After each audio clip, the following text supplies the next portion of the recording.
Muy buenas tardes, mi nombre es Alejandro Sandoval, soy presidente de IMEF aquí en Ciudad Juárez y el día de hoy el organismo a nivel nacional llevó a cabo su conferencia de prensa denominado Perspectivas IMEF, que es mensual, en la que participaron el presidente nacional José Domingo Figueroa Palacios, Teresa Rodríguez Bastida, presidente del Comité Nacional de Estudios Fiscales, y Mario Correa Martínez, presidente del Comité Nacional de Estudios Económicos, así como Gerardo González Ayala, nuestro director general. Y bueno, pues voy a dar un resumen de lo expuesto en dicho evento y del cual pues se tienen actualizadas las expectativas de la economía mexicana. Por un lado, bueno, pues se considera que a nivel general los indicadores importantes han venido mejorando y por ende se ajustan las perspectivas. Esto en el caso mexicano y por supuesto en particular para el año 2023. En cuanto al entorno global, los bancos centrales han señalado claramente que la lucha contra la inflación no ha concluido y que las tasas de interés muy probablemente continúen subiendo, estancadas o en su caso con mucha atención a la estabilidad financiera, haciendo alusión por supuesto a la temática de los bancos, que si bien aparentemente los que tuvieron problemas a principios de año en Estados Unidos y en Europa fue un asunto más local o más propio, lo cierto es que entre las tasas de interés suban más o se mantengan altas, pueden traer problemas de liquidez para muchas instituciones, incluyendo la banca y las empresas, y ante ello pueda generar un conflicto financiero. Entonces, la banca central señala, pues estamos atentos, ¿no? En el caso de Estados Unidos, también hay resultados positivos en diversos indicadores, como el Producto Interno Bruto al primer trimestre, con un descenso en la inflación, y en particular en la inflación al consumidor, que ha sido mejor a lo esperado en el dato general, así como reavivar las expectativas de los mercados de que se termine el ciclo de alzas de tasas de interés. Sin embargo, por ejemplo, el ISM manufacturero lleva 8 meses continuos en contracción, lo cual, pues obviamente prende un foco amarillo. No significa un dato recesivo, pero sí significa que hay una desaceleración notoria en el inicio de este 2023 para la Unión Americana en la parte manufacturera, de la cual estamos altamente vinculadas en México. Y en su caso, por supuesto, también esto puede influenciar tanto los datos positivos como los negativos a el resto del año para la Unión Americana. En su caso, con los resultados citados y los mensajes de la Reserva Federal, pues se propicia cierta volatilidad, porque por un lado los mercados ven que la inflación baja y consideran que pueden bajar las tasas de interés, y la Reserva Federal regresa a una junta, a una conferencia de prensa y dice, se mantiene sin cambios la tasa, pero es probable que lo volvamos a subir. Y cuando uno ve el desglose de las encuestas que se hacen dentro de la Reserva Federal respecto a la expectativa del cierre del año, sí se señala claramente la probabilidad de que vuelva a subir al menos unos 25 puntos base. Esta volatilidad provoca que, en ejemplo directo, pues los bonos del Tesoro, por ejemplo, a 10 años, suban a un nivel de 4%, lo cual es un reflejo preciso de incertidumbre, y ello traiga como consecuencia necesidad de rebalancear los fondos de inversión, en donde pueda ser interesante inversiones de largo plazo, pero pues pierdes oportunidad de crecimiento en el corto, y entonces ante ello hay cambios en la manera de invertir de las empresas y de los fondos, ¿no? En su caso, la inflación bajó de 4%, pero hay que acotar, y ahorita lo profundizaremos, con respecto a la necesidad de que baje la inflación subyacente frente a la no subyacente. En el caso mexicano, si le llamamos, en Estados Unidos simplemente la inflación que es total o la inflación que deduce la energía y los alimentos. Ahorita profundizamos el punto. En México, la actividad económica también tiene buenos resultados. Por ejemplo, el indicador global de actividad económica, que es una especie de quasi-PIB, pero con un rezago de 2 meses, pues nos arroja un resultado positivo en el mes de abril, producción industrial también positivo en mayo, y, por ejemplo, construcción en el mes de mayo, una tasa altísima de crecimiento de 29% mensual, que es exuberante, pero que se puede justificar por la aceleración de gasto del gobierno en sus obras principales y que por lo tanto tampoco necesariamente va en consonancia con lo que está pasando en las finanzas públicas gubernamentales, ya que el SAT propiamente señala que en mayo hay una disminución importante en la recaudación fiscal. El consumo privado, otro componente del Producto Interno Bruto, también mostró en el mes de abril un interesante dato de crecimiento. Por otra parte, Fitch recorta la calificación crediticia de Pemex de BB- a B+, lo cual la llama vigilancia negativa, señalando que la empresa tiene una situación de dificultad financiera con un entorno de impacto social y ambiental que puede traer pues consecuencias hacia adelante y que proviene de accidentes que han tenido en el año, pues generando contaminación o incluso fallecimientos en un momento dado.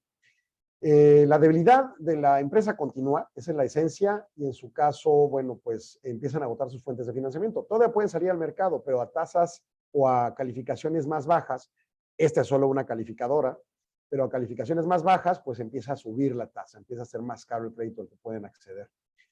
Y pues otras calificadoras tienen vínculos con el bono soberano, que es la perspectiva también mexicana de gobierno, de Estado, y entonces pues ahí todavía se podría mantener fuerte hacia adelante. Pero también puede empezar a deteriorarse las finanzas mexicanas por el hecho de seguir persistentemente apoyando a la paraestatal. El Estado de Derecho, como rubro corolario de estos puntos generales, se requiere robusto para brindar la certidumbre a los inversionistas.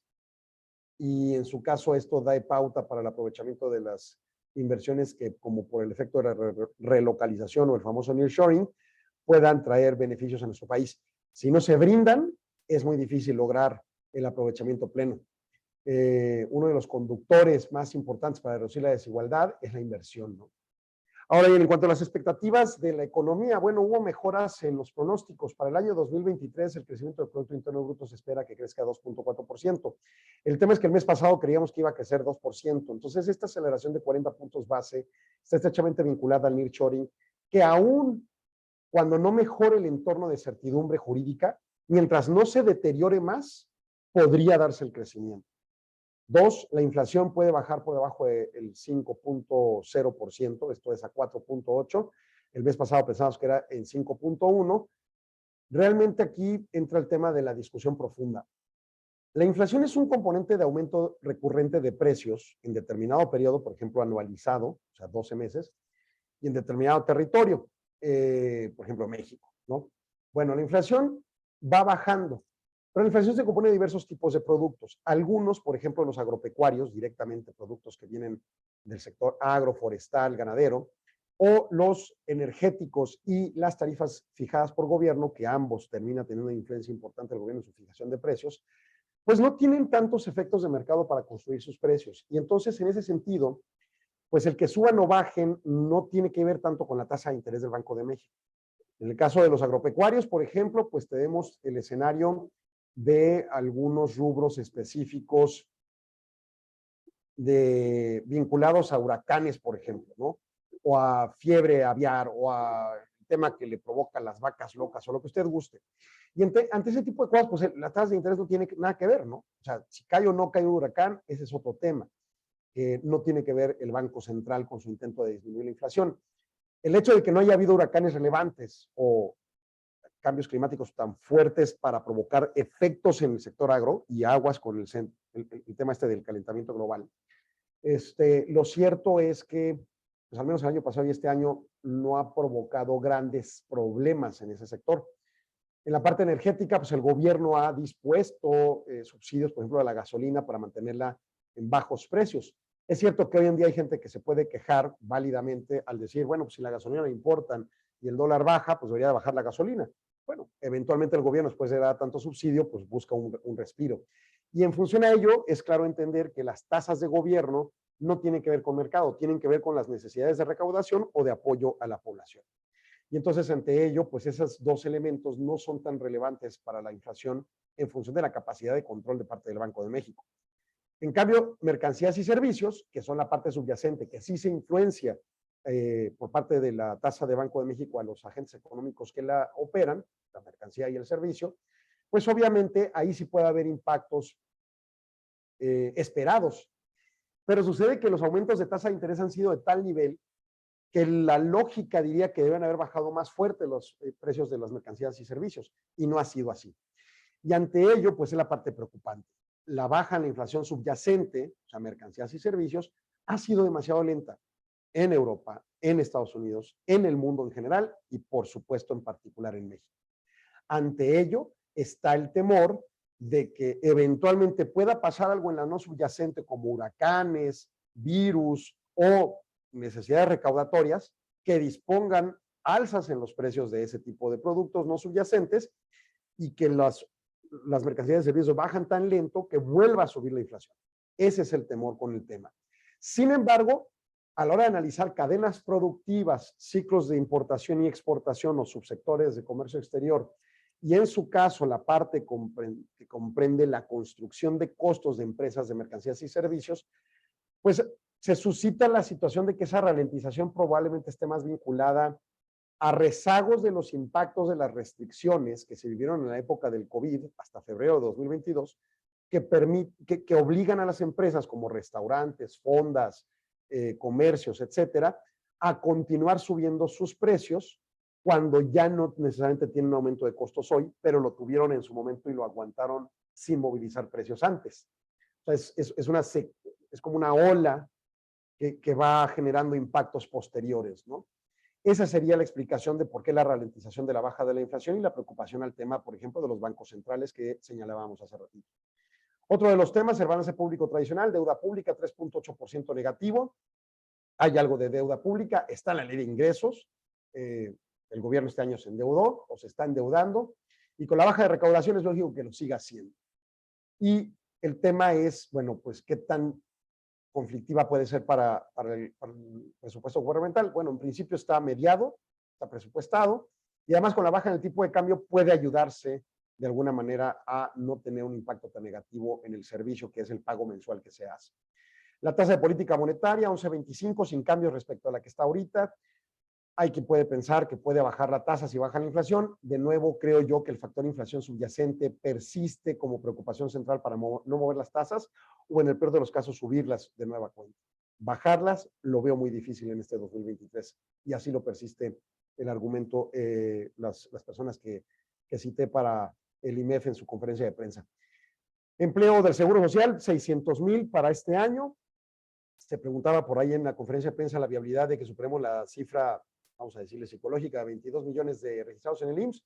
Es factible, quizá no este año necesariamente, pero la cuestión es no solo pensar en el número absoluto.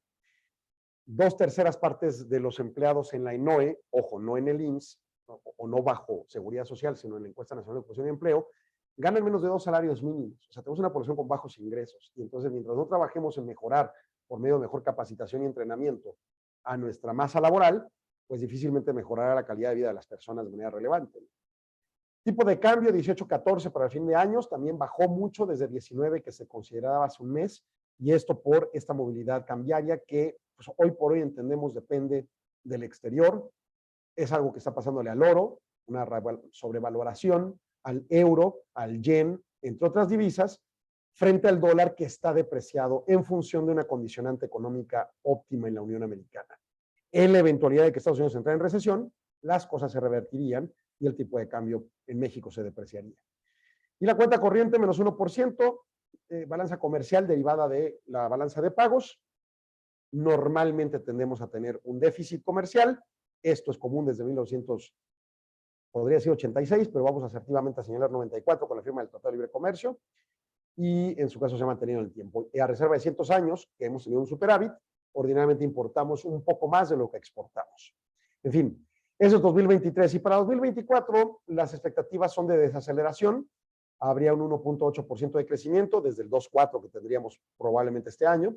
La inflación llegaría a 4%, todavía no alcanzaría la meta de 3%, y eso preocupa también, porque no solo se trata de las dimensiones de la inflación, sino de lo prolongado que persista alta, y eso puede traer consecuencias a grupos vulnerables de ingresos. Balance público tradicional, bajaría ligeramente la deuda, pero solo 5 décimas. En su caso, 5 centésimas, perdón. La tasa de política monetaria, 9%, ahí sí ya bajando la inflación a 4%, y aunque no se llegue a meta, el Banco de México probablemente bajaría la tasa de interés unos 225 puntos base. Empleo IMSS, 545,000 en consonancia con el PIB, desacelerado.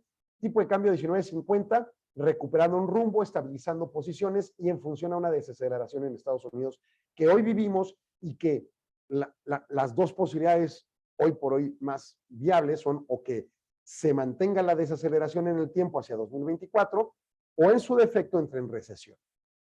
La expectativa con desaceleración es 19.50. Cuenta corriente, 1.1, ligeramente mayor el déficit correspondiente. Con esto damos por terminada la resumen de la conferencia de prensa. Agradezco su atención y estamos a sus órdenes.